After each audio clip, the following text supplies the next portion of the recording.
Okay, all right, guys. Welcome to today's video interview where we have a very, very special guest with us over here at the Spark Group. And we're always interviewing amazing people that are helping us with topics and conversations that trouble us in the business and in life. Before I go further, my name is Maresa, and I'm the founder of the Spark Group Asia. We are the SME authority for leadership and business coaching in Asia, and also the AccuMatch Master Partner for Malaysia and Singapore. Now, over here, gang, we have Nagi Bihilik. So Nagi, thank you for being with us today. Very, very thankful that you could give us the time. And Nagi is the AccuMatch Behavior Intelligence founder. He's also a consultant and transformation leader for most of the past 4 decades. And in that time, he found that one of the biggest challenges in coaching and transformation is that people themselves need to make the change. And change takes time.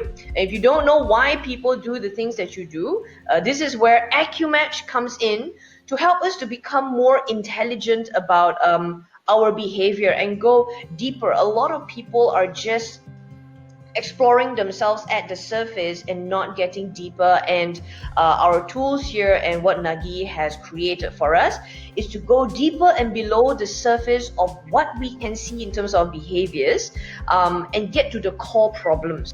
So this is a very, very interesting tool, and also very interesting conversations, Nagi, that I'm very excited to be having with you today.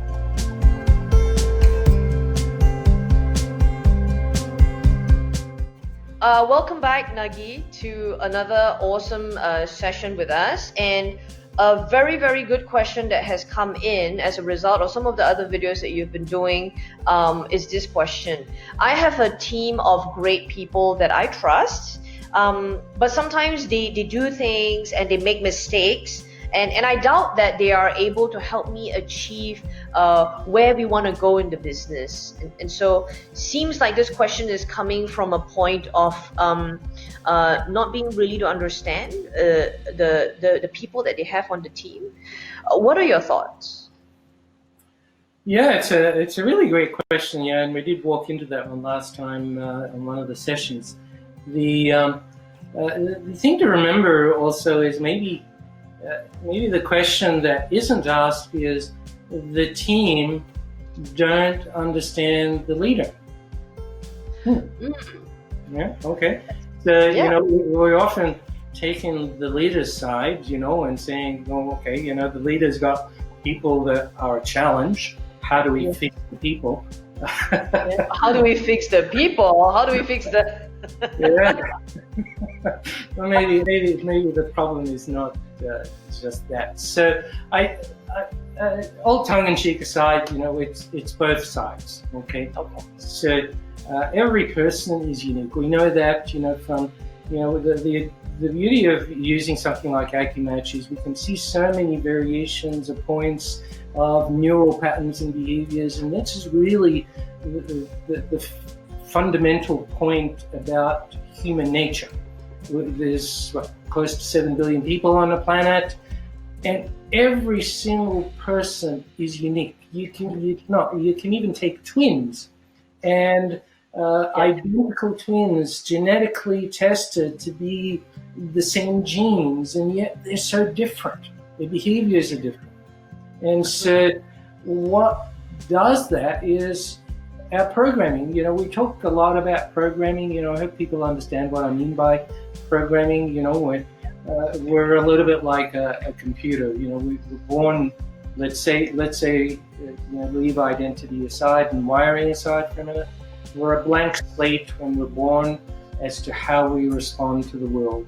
And we go through discovery. We open a door. We learn how to open a door. You come across another door which has a handle sideways instead of a knob, and all of a sudden you don't know what to do with that, but you explore it, you try it, and you develop a program on how to open doors. Interesting. The same thing happens when we interact with people. Some people become introverted because of their past experiences. Some people become extroverts because of their past experience. Past experiences. Okay, and so we start getting into judgments, and this is where leaders have to be careful about taking their own rules, their own expectations, their own programs, and expecting other people to be the same. Well, and in reality, it's one of those things that when people are the same as you get along great. It's easy. You just talk through stuff and bounce it off. You and I do sometimes, right? Same energy and. Yeah. So when people are not the same, what happens? Okay, that's the key. Yeah, and we've heard so much over the last few decades about hire for your weaknesses. So you're really hiring people that are not the same as you. So why judge them when they behave differently? They need to behave differently to be able to do the things that they do, which I don't like doing. We can't do. We don't like doing.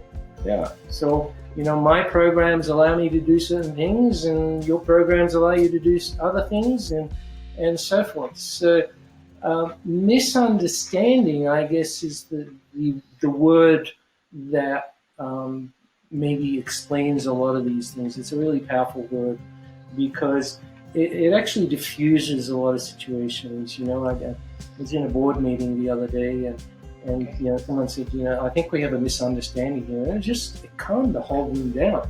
Well, what do you mean we have a misunderstanding? Well, we're trying to read intention by the behavior we observe, and we can't because we can't read minds. All we can do is observe others. And so people act out differently. Some people are monotone and flat, and they're still a human, and they still have sometimes they're really intelligent, right? And people mistake monotone for "Are you not interested in what I'm saying?" Mistaking behavior and intention. Exactly, it's projecting an intention behind the observed behavior.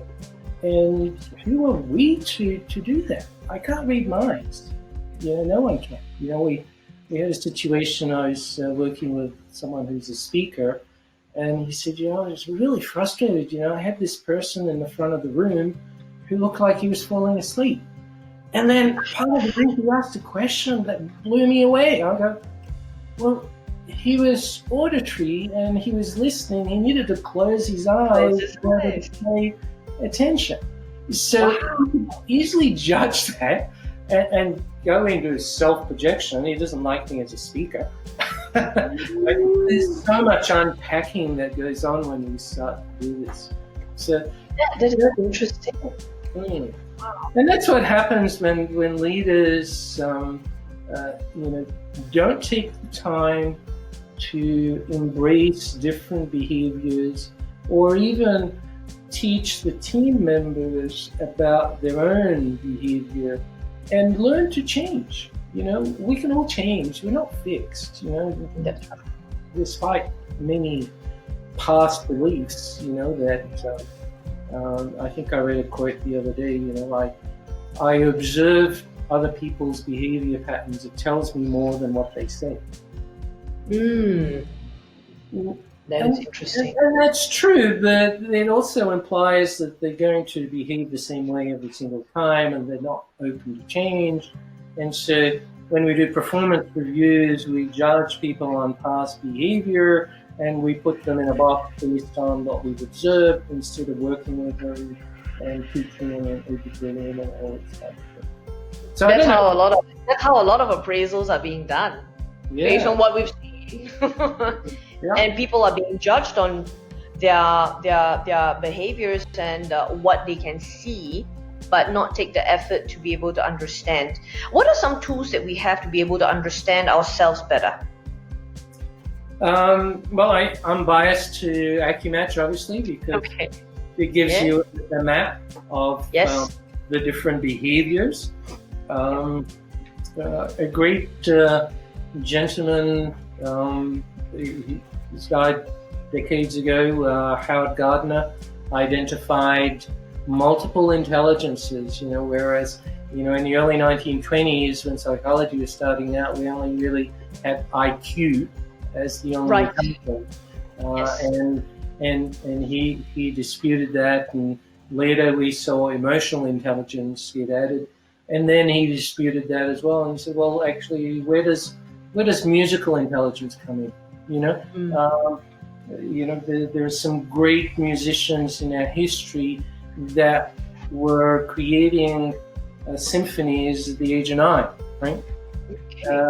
So there is a musical intelligence that existed in that. So there's many different intelligences, and leaders can learn a lot by understanding the different behaviors. Acumatch will expose a lot of these things. You can map people together. You can see the culture of the organization. You can see the trends.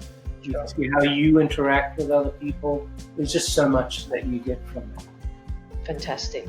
So this is a very good question. Thank you so much, Nagi, for really taking us very far. I can see that when working with people, and it's really easy working with people that are like us, because we get naturally quite attracted and drawn to people with the same energy. But when it comes down to building a great team, we also need to have people that can do things that we cannot do, and that first comes from as leaders, we need to understand where we are, who we are, what we can, what we can't do, and also be able to appreciate people that are not like us, that we might have, why is he doing things in this particular way? I wouldn't do it that way. That won't be my behavior. But when we're reading it at that top level without really understanding a person, that can cause friction.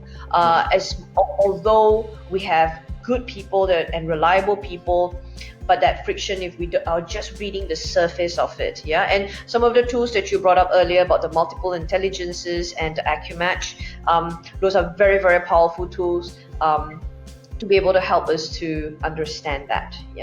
So this is a very good question. Thank you very much, gang. And those of you who are watching this video, you've got more questions on team, on people, or on leadership. I like what you said when you started this video by saying, sometimes the leader says, my employees don't understand me, but at what point as a leader, we got to understand our employees as well. So like you said, it's a two-way thing. It's not one without the other. And I appreciate that you shared those seeds of wisdom for us to be able to become better leaders. So thank you very much, Nagi. Thanks, Maresa. Thank you for the opportunity to talk about that. It's definitely a topic of passion. Absolutely. Thank you.